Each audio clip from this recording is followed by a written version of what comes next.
Hey guys, this is my first video of homework help for page 4 of your A4, topic A4 thingy-majig in your workbook.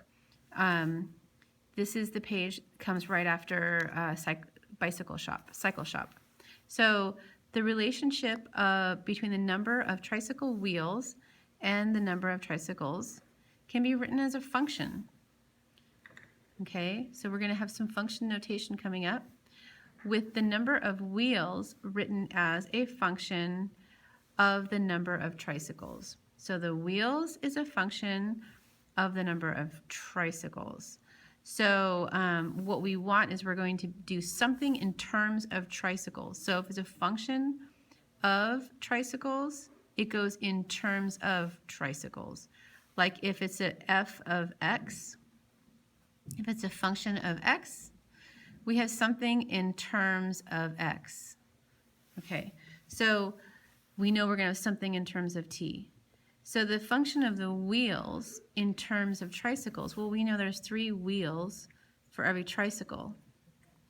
So this explains why the wheels of a tricycle are 3 times the tricycle.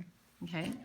So equivalent in y and x form is going to be that it's y equals 3x. When there are 48 wheels, the function of, so the number of let's see. So when there's 48 tricycle wheels, the function becomes that the wheels of the tricycle are 48. Okay?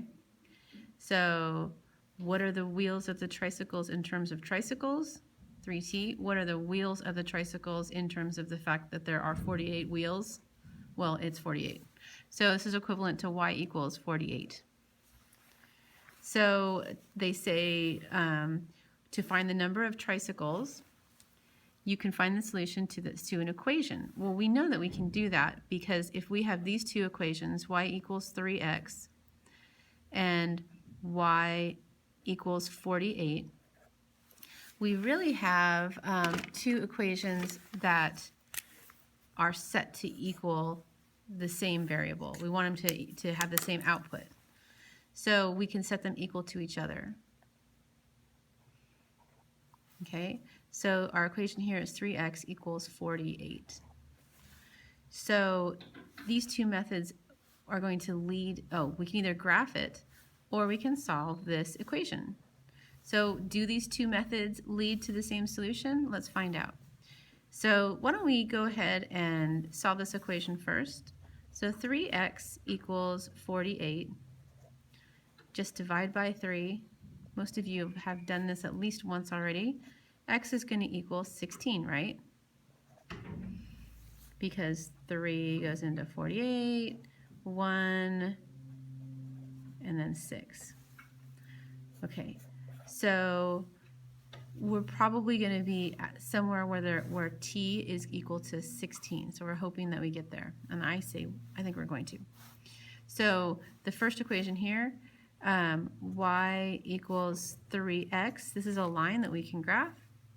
So if we plug in our first x value 2,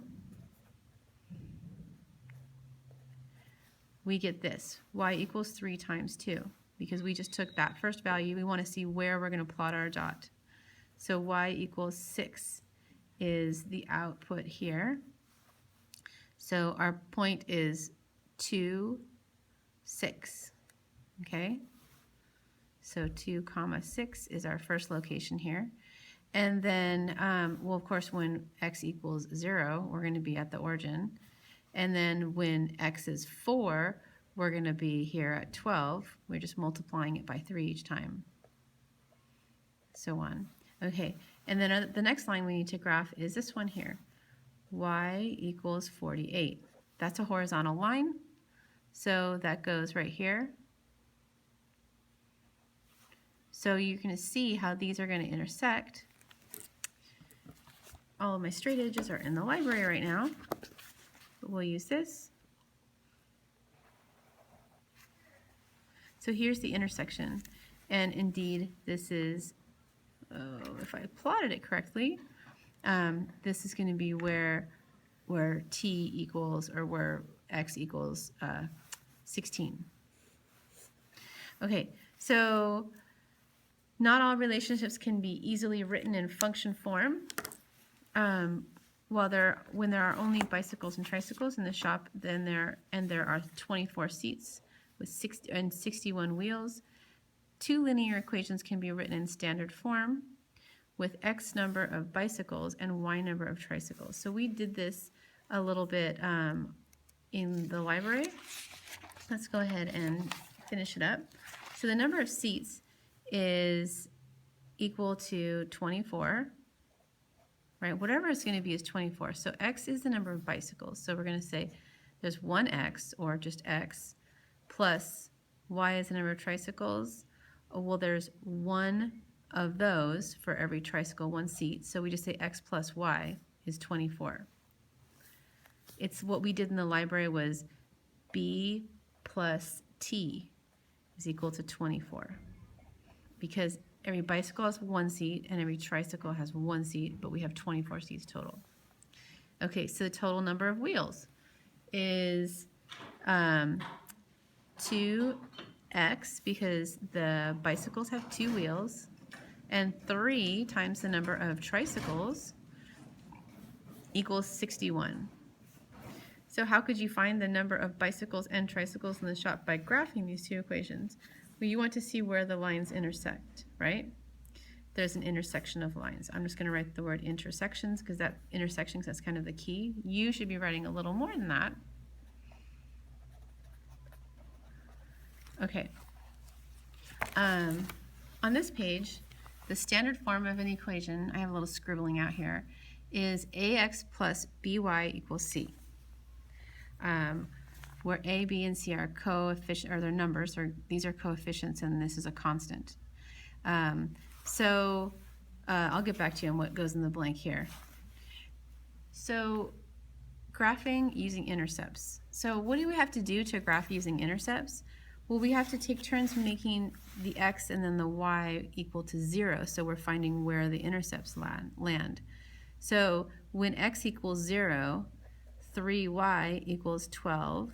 I'll come back to that in a minute and solve it. And where y equals 0, 2x equals 12. Divide both of these by 3, and I get that y is equal to 4. Divide these both by 2, and x is equal to 6. So let's graph these two intercepts. So my x-intercept is 6, and my y-intercept is 4. I'm going to use my handy-dandy pad of paper again, because all of my straight edges are actually in the library. Okay, not the best line. An actual straight edge would be better, as I frantically look around. Okay, and then we're going to graph this using intercepts. So when x equals 0, negative 2y equals 4. And when y equals 0, 5x equals 4.